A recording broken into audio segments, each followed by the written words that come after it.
आज आपने जो ये मंत्री पद का तोहफा दिया है, अगर यहाँ के एमएलए जीतते हैं नमक तो आप यहाँ पे उनको मिनिस्टर पोस्ट भी देंगे?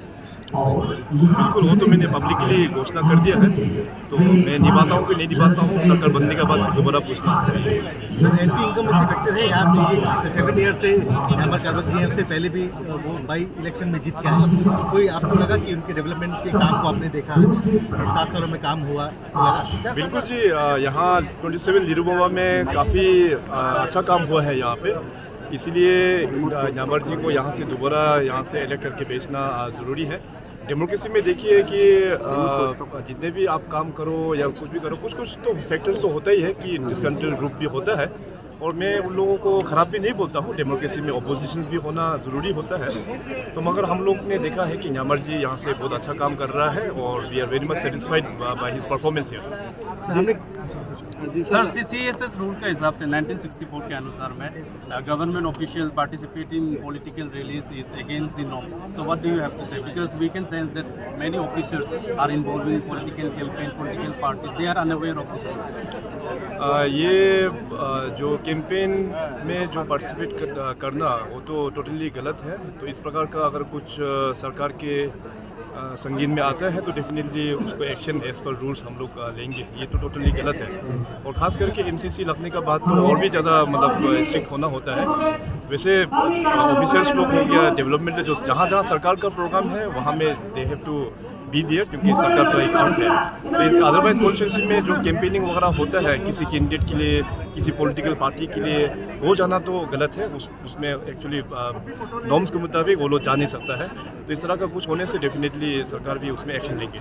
जी सर, 27 लिरुबोवा के वासियों को किस तरह का संदेश देंगे ताकि पूरा इलेक्शन प्रोसेस जो है शांति से बीते सर? मैंने एक्चुअली स्पीच में भी 1-2 पॉइंट्स का हमने जो जिक्र किया है, तो चलो ये तो पब्लिक उसको किस प्रकार से लेता है वो पब्लिक का ही हित में होता है।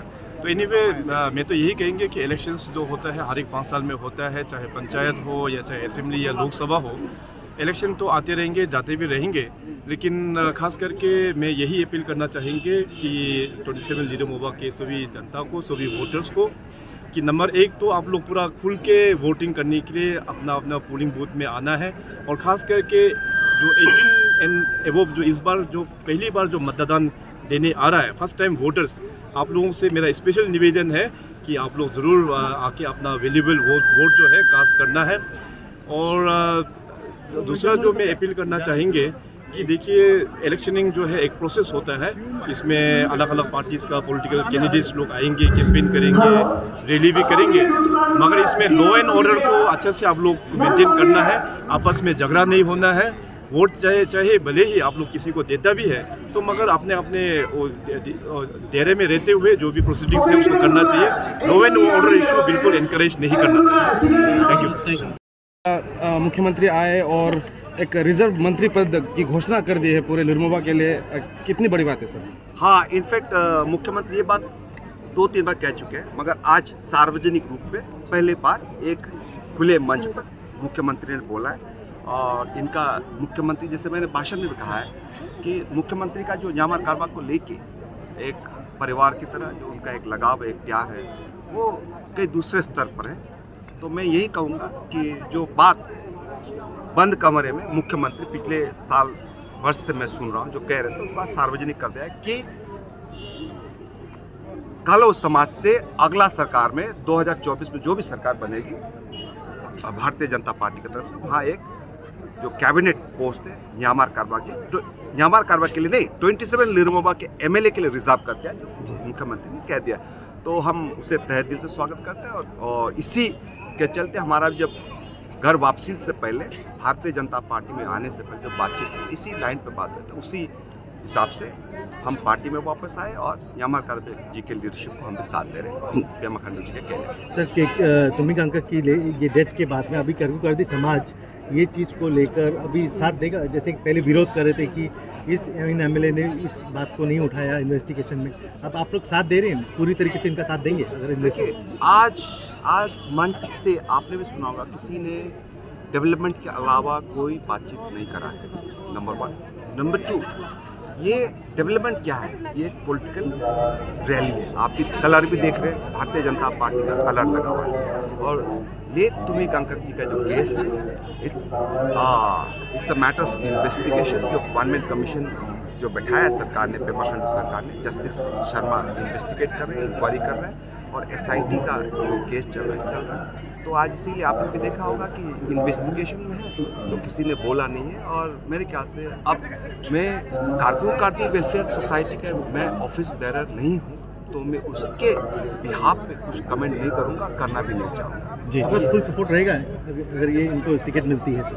किनको? न्यामर कारकुन से टिकट की तो घोषणा करी थी। अगर घोषणा इनको मिल रही है टिकट तो मिलने के बाद पेमा खांडू साहब ने जो कहा है वो आपने सुना है, नंबर 1। नंबर 2, टिकट दिल्ली से भारतीय जनता पार्टी का जो टिकट का जो दावेदारी है 27 निरमोपा में कोई नहीं है, बस न्यामर कारकुन है। और दूसरा जो कैंडिडेट है अस्पष्ट, वो टिकट मांग भी नहीं रहे मेरे ख्याल से, अभी तक तो मैंने सुना है। ये आपका साथ देंगे, आपका सपोर्ट रहेगा बिल्कुल पूरा फुल सपोर्ट है। अब युवराज देखो, आप वो बात कर रहे हो, मैं सीधा जवाब, एक तो नंबर 1 मैं टिकट नहीं मांग रहा हूँ। जी जी, और मैं जून के महीने में ही निरमोबा आया था, जून के 15 तारीख को, और 16 तारीख को योगचा मैंने उस वक्त ही अनाउंस कर दिया कि मैं लड़ नहीं रहा, मैं टिकट की दावेदारी पेश नहीं कर रहा। और मैं इस बार आज भी अगर मंच पे बैठा है तो मैंने क्या कहा है, तो शायद आप बाथरूम गए थे क्या ना थे यहीं पे, तो मैंने क्या कहा कि न्यामर कारकुन को आप लोग वोट कीजिएगा, है ना।